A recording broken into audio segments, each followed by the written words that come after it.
जय श्री गणेश। विभिन्न पुष्पों, अन्नों तथा जल आदि धाराओं से शिव जी की पूजा का महात्म्य। ऋषिगण बोले, ए महाभाग, ए व्यास शिष्य, आप सप्रणाम हमें ये बताइए कि किन किन पुष्पों से पूजन करने पर भगवान सदाशिव कौन सा फल प्रदान करते हैं। सूत जी बोले, हे सोनक आदि ऋषियों, आप आदर पूर्वक सब सुने। मैं बड़े प्रेम से पुष्पार्पण की विधि बता रहा हूँ। देव ऋषि नारद ने भी इसी विधि को विधाता ब्रह्मा जी से पूछा था। तब उन्होंने बड़े ही प्रेम से शिव पुष्पार्पण की विधि बतलाई है। ब्रह्मा जी बोले, हे नारद, लक्ष्मी प्राप्ति की इच्छा वाले को कमल, बिलव पत्र और शतपत्र और शंख पुष्प से भगवान शिव की पूजा करनी चाहिए। हे प्रिय, यदि 1,00,000 की संख्या में इन पुष्पों द्वारा भगवान शिव की पूजा की जाए तो सारे पापों का नाश हो जाता है और लक्ष्मी की प्राप्ति हो जाती है, और इसमें संशय नहीं है। 20 कमलों का एक प्रशस्त बताया गया है और 1 सहस्त्र बिल पत्रों का आधा प्रशस्त कहा गया है, और 1 सहस्त्र शत पत्र से आधे प्रशस्त की परिभाषा की गई है। 16 फलों का एक पस्त होता है और 10 टंकों का एक फल, और जब इसी मान से पत्र पुष्प आदि को तुला पर रखें तो वह संपूर्ण अभिष्ट को प्राप्त कर लेता है, और यदि निष्काम भाव से युक्त है तो वह इस पूजन से शिव स्वरूप हो जाता है। हे मुनीश्वरों, जो राज्य प्राप्त करने का इच्छुक है उसको 10 करोड़ पार्थिव शिवलिंगों की पूजा के द्वारा भगवान शंकर को प्रसन्न करना चाहिए। प्रत्येक पार्थिव लिंग पर मंत्र सहित पुष्प, खंड रहित धान के अक्षत और सुगंधित चंदन चढ़ाकर अखंड जलधारा से अभिषेक करना चाहिए। तदंतर प्रत्येक पार्थिव लिंग पर मंत्र सहित अच्छे अच्छे बेलपत्र अथवा शतपत्र और कमल पुष्प समर्पित करना चाहिए। प्राचीन ऋषियों ने कहा है कि यदि शिवलिंग पर शंख पुष्पी के फूल चढ़ाए जाएं तो इस लोक और परलोक में सभी कामनाओं का दिव्य फल प्राप्त होता है। धूप दीप नैवेद्य, अर्घ आरती, प्रदक्षिणा, नमस्कार, क्षमा प्रार्थना, विसर्जन करके जिससे ब्राह्मण भोजन करा दिया उसे भगवान शंकर अवश्य ही राज्य प्रदान करते हैं। जो मनुष्य सर्वश्रेष्ठ बनने का इच्छुक है वह उपयुक्त कही गई विधि के अनुसार उसके आधे अर्थात 5 करोड़ पार्थिव शिवलिंगों का यथाविधि पूजन करे, और कारागार में पड़े मनुष्यों को 1,00,000 पार्थिव शिवलिंगों से भगवान शिव की पूजा करनी चाहिए। यदि रोगग्रस्त हो तो उसे उस संख्या के आधे अर्थात 50,000 पार्थिव लिंगों से शिव का पूजन करना चाहिए। कन्या चाहने वाले मनुष्यों को उसके आधे अर्थात 25,000 पार्थिव शिवलिंग से शिव का पूजन करना चाहिए। जो विद्या प्राप्त करने की इच्छा रखता है उसे चाहिए कि वह उसके भी आधे पार्थिव लिंगों से शिव की अर्चना करे। जो वाणी का अभिलाषी हो उसे घी से शिव की पूजा करनी चाहिए। और अभी 4 आदि कर्मों में कमल पुष्पों से शिव का पूजन का विधान है, और सामंत राजाओं पर विजय प्राप्त करने के लिए 1 करोड़ कमल पुष्पों से शिव का पूजन करना प्रशस्त माना गया है। राजाओं को अपने अनुकूल करने के लिए 10 लाख कमल पुष्पों से पूजन करने का विधान है। यश प्राप्त करने के लिए उतनी ही संख्या कही गई है, और वाहन आदि की प्राप्ति के लिए 1,000 पार्थिव लिंगों की पूजन करनी चाहिए। मोक्ष चाहने वाले को 5 करोड़ कमल पुष्पों से उत्तम भक्ति के साथ शिव की पूजा करनी चाहिए। ज्ञान चाहने वाला 1 करोड़ कमल पुष्प से लोक कल्याणकारी शिव का पूजन करें, और शिव का दर्शन प्राप्त करने का इच्छुक उसके आधे कमल पुष्प से उनकी पूजा करें। कामनाओं की पूर्ति के लिए महामृत्युंजय मंत्र का जप करना भी चाहिए और 5 लाख महामृत्युंजय मंत्र का जप करने पर भगवान सदाशिव निश्चय ही प्रत्यक्ष हो जाते हैं और 1 लाख के जप से शरीर की शुद्धि होती है। दूसरे लाख से जप के पूर्व जन्म की बातों का स्मरण होता है और तीसरे लाख के जप से संपूर्ण काम में वस्तु प्राप्त होती है। चौथे लाख का जप होने पर भगवान शिव का दर्शन होता है और जब 5वें लाख जप का पूरा होता है तब भगवान शिव जप का फल निसंदेह प्रदान करते हैं। इसी मंत्र का 10 लाख जप हो जाए तो संपूर्ण फल की सिद्धि होती है और जो मोक्ष की अभिलाषा रखता है वह 1 लाख दंभों द्वारा शिव का पूजन करे और मुनि श्रेष्ठ शिव की पूजा में सर्वत्र लाख की ही संख्या समझनी चाहिए। आयु की इच्छा वाला पुरुष 1 लाख दुर्वाओं द्वारा पूजन करे और जिसे पुत्र की अभिलाषा हो वह धतूरे के 1 लाख फूलों से पूजा करे। लाल डंटल वाला धतूरा पूजन में शुभदायक माना गया है और अगस्त्य के फूलों से पूजा करने वाले पुरुष को महान यश की प्राप्ति होती है। यदि तुलसी दल से शिव की पूजा करे तो उपासक को भोग और मोक्ष का फल प्राप्त होता है। लाल और सफेद मंदार, अपामार्ग और कहार के फूलों द्वारा पूजा करने से प्रताप की प्राप्ति होती है और अंडहुल के फूलों से की हुई पूजा शत्रु विनाशक कही गई है। करवीर के 1 लाख फूल यदि शिव पूजन के उपयोग में लाए जाएं तो वे यहाँ रोगों का उच्चाटन करने वाले होते हैं। बंदूक यानी गुल दोपहरिया के फूलों द्वारा पूजन करने से आभूषण की प्राप्ति होती है। चमेली से शिव की पूजा करके मनुष्य वाहनों को उपलब्ध करता है और इसमें संशय नहीं है और अत्तसी के फूलों से महादेव का पूजन करने वाला पुरुष भगवान विष्णु का प्रिय हो जाता है। समी पत्रों से पूजा करके मनुष्य मोक्ष प्राप्त कर लेता है और बेला के फूल चढ़ाने पर भगवान शिव अत्यंत शुभ लक्षणा पत्नी प्रदान करते हैं और जूही के फूलों से पूजा जाए तो घर में कभी अन्न की कमी नहीं होती। कनेर के फूलों से पूजा करने पर मनुष्य को वस्त्र संपदा की प्राप्ति होती है। सेंधुआरी या शेफालिका के फूलों से लोक में शिव का पूजन किया जाए तो मन निर्मल होता है। 1 लाख बेल पत्रों से पूजन करने पर मनुष्य अपनी सारी कामनाओं को प्राप्त कर लेता है।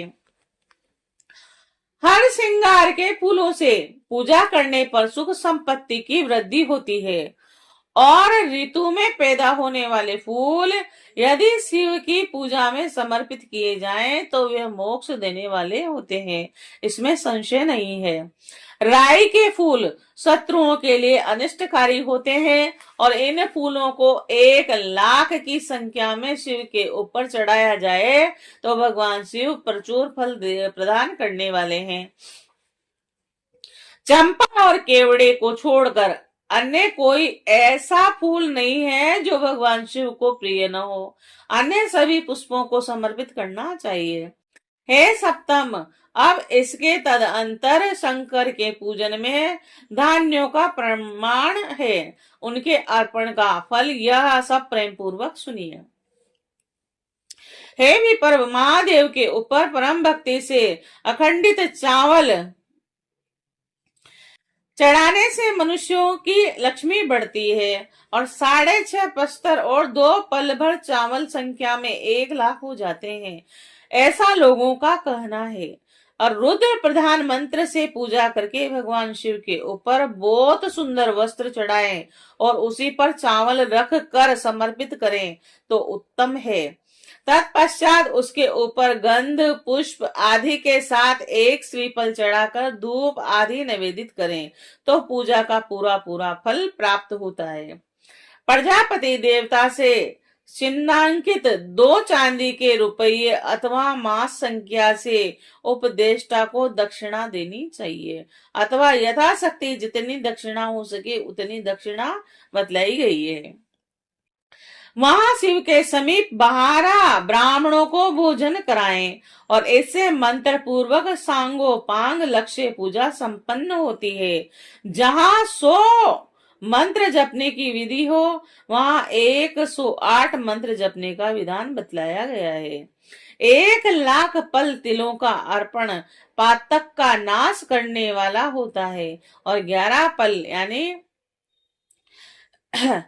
मासा में 1,00,000 की संख्या में तिल होते हैं। अतः इस परिणाम के अनुसार तिल द्वारा अपने कल्याण के लिए पूर्व की भांति पूर्वोक्त विधि से शिव की पूजा करनी चाहिए। इस अवसर पर मनुष्यों को ब्राह्मणों को भोजन कराना चाहिए और इससे महापातक जन्य दुख निश्चित ही दूर हो जाता है। इस प्रकार 1,00,000 यव से भी की गई शिव की पूजा उत्तम कही गई है।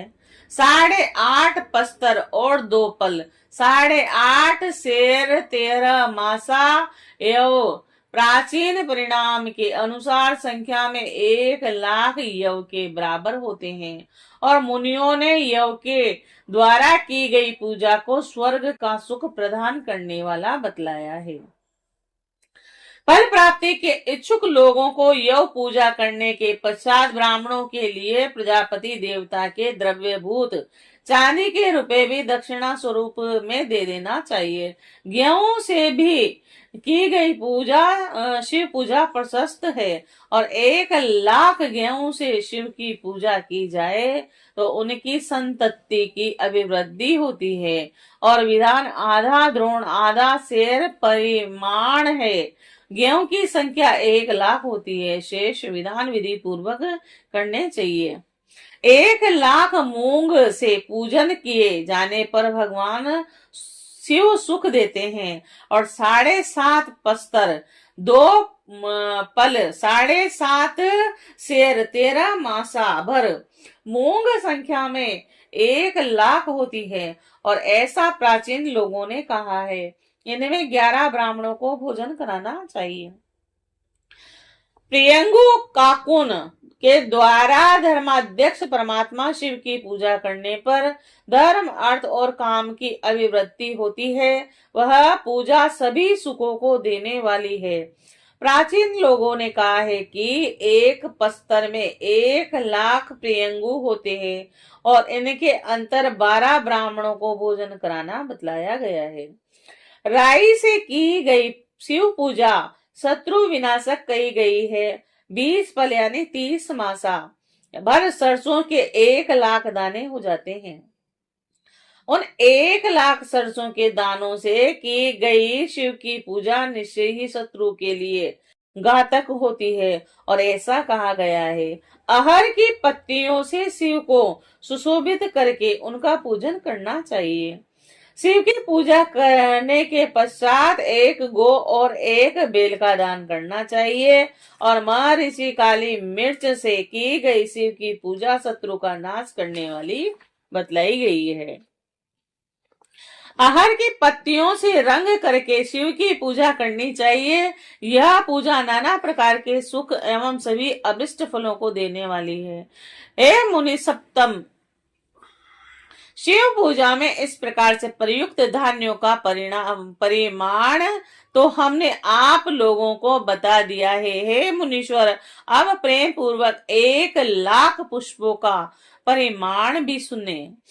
सूक्ष्म मान को प्रदर्शित करने वाले व्यास जी ने एक पस्त में शंख पुष्पी के पुष्पों की संख्या 1,00,000 बताई है।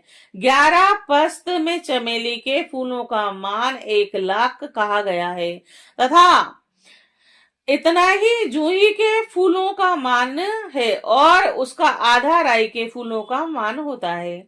और मलिका यानी मालती के लाल फूलों का पूर्ण मान 20 पस्त है और तिल्ले के पुष्पों का मान मलिका के मान की अपेक्षा 1 पस्त कम होता है। कनेर के पुष्पों का मान तिल के पुष्पों के मान का तिगुना कहा गया है और पंडितों ने निर्गुंडी के पुष्पों का भी उतना ही मान बतलाया है। और केवड़ा, शिरीष तथा बंधु जीव दुपहिया के 1 लाख पुष्पों का मान 10 पस्त के बराबर होता है। इसी तरह अनेक प्रकार के मान को सृष्टि में रखकर सभी कामनाओं की सिद्धि के लिए तथा मुक्ति प्राप्त करने के लिए कामना रहित होकर शिव की पूजा करनी चाहिए। अब मैं जलधारा पूजन के महान फल को कह रहा हूँ, जिसके श्रवण मात्र से ही मनुष्य का कल्याण हो जाता है। भक्ति पूर्वक सदा शिव की विधिवत पूजा करने के पश्चात उन्हें जलधारा समर्पित करें। शनि पातादि ज्वर में होने वाले प्रलाप की शांति के लिए भगवान शिव को दी जाने वाली कल्याणकारी जलधारा शत्र रुद्रीय मंत्र से 11 रुद्र से और रुद्र मंत्रों के जप से, पुरुष सूक्त से 6 ऋचा वाले रुद्र सूक्त से और महामृत्युंजय मंत्र से, गायत्री मंत्र से अथवा शिव के शास्त्रोक्त नामों के आदि में प्रणव और अंत में नमा पद जोड़कर बने हुए मंत्रों द्वारा अर्पित करनी चाहिए। सुख और संतान की वृद्धि के लिए जलधारा द्वारा पूजन उत्तम होता है और उत्तम भस्म धारण करके उपासक को प्रेम पूर्वक नाना प्रकार के शुभ एवं दिव्य द्रव्यों द्वारा शिव की पूजा करनी चाहिए और शिव पर उनके सहस्त्र नाम मंत्रों की धृत की धारा गिरानी चाहिए। ऐसा करने पर वंश का विस्तार होता है, इसमें संशय नहीं है। इस प्रकार यदि 10,000 मंत्रों द्वारा शिव जी की पूजा की जाए तो प्रेम रोग की शांति होती है और उपासक को मनवांछित फल की प्राप्ति होती है। यदि कोई नपुंसकता को प्राप्त हो तो वह घी से शिव जी की भली भांति पूजा करे और इसके पश्चात ब्राह्मणों को भोजन कराए। साथ ही उसके लिए मुनीश्वरों ने प्रजापत्य व्रत का भी विधान किया है। यदि बुद्धि जड़ हो जाए तो उस अवस्था में पूजन को केवल सकरा मिश्रित दूध की धारा चढ़ानी चाहिए। ऐसा करने पर उसके बृहस्पति के समान उत्तम बुद्धि हो जाती है। जब तक 10,000 मंत्र न हो जाएं, तब तक दुग्ध धारा द्वारा भगवान शिव का पूजन करते रहना चाहिए। जब शरीर में अकारण ही उचाटन होने लगे, जी उचट जाए, जहाँ कहीं भी प्रेम न रहे, दुख बढ़ जाए और अपने घर में सदा कलह होने लगे, तब पूर्वोक्त रूप से दूध की धारा चढ़ाने से सारा दुख नष्ट हो जाता है। शत्रुओं को संतप्त करने के लिए पूर्ण प्रयत्न के साथ भगवान शंकर के ऊपर तेल की धारा अर्पित करनी चाहिए। ऐसा करने पर निश्चित ही कर्म की सिद्धि होती है। सुगंधित तेल की धारा अर्पित करने पर भोगों की वृद्धि होती है। यदि मधु की धारा से शिव की पूजा की जाए तो राज क्षमा का रोग दूर हो जाता है और शिव जी के ऊपर इख के रस की धारा चढ़ाई जाए तो वह भी संपूर्ण आनंद की प्राप्ति कराने वाला होता है। गंगा जल की धारा तो भोग और मोक्ष दोनों फलों को देने वाली है और ये सब जो जो धाराएं बताई गई है, इन सबका मृत्युंजय मंत्र से चढ़ाना चाहिए। उनमें भी उक्त मंत्र का विधान 10,000 जप करना चाहिए और 11 ब्राह्मणों को भोजन कराना चाहिए। हे मुनीश्वर, जो आपने पूछा था वह सब मैंने आपको बता दिया। संसार में सदाशिव की यह पूजा समस्त कामनाओं को पूर्ण करने में समर्थ और सफल है। और भक्ति पूर्वक यथाविधि स्कंद और उमा के सहित भगवान शंभु की पूजा करके भक्त जो फल प्राप्त करता है उसे जैसा सुनना है वैसा ही कर रहा हूँ। वह इस लोक में पुत्र पौत्र आदि के साथ समस्त सुखों का उपभोग करके अंत में सभी सुखों को देने वाले शिवलोक को जाता है। वह भक्त महाकरोड़ों सूर्य के समान देव दीप्यमान तथा सभी कामनाओं को पूर्ण करने वाले विमानों पर गान वाले यंत्रों से युक्त रुद्र कन्याओं से घिरकर बैठे हुए शिव रूप में प्रलय प्रयत्न कीड़ा करता है। तदंतर अविनाशी परम ज्ञान को प्राप्त करके मोक्ष को पा लेते हैं। जय शिव शंकर।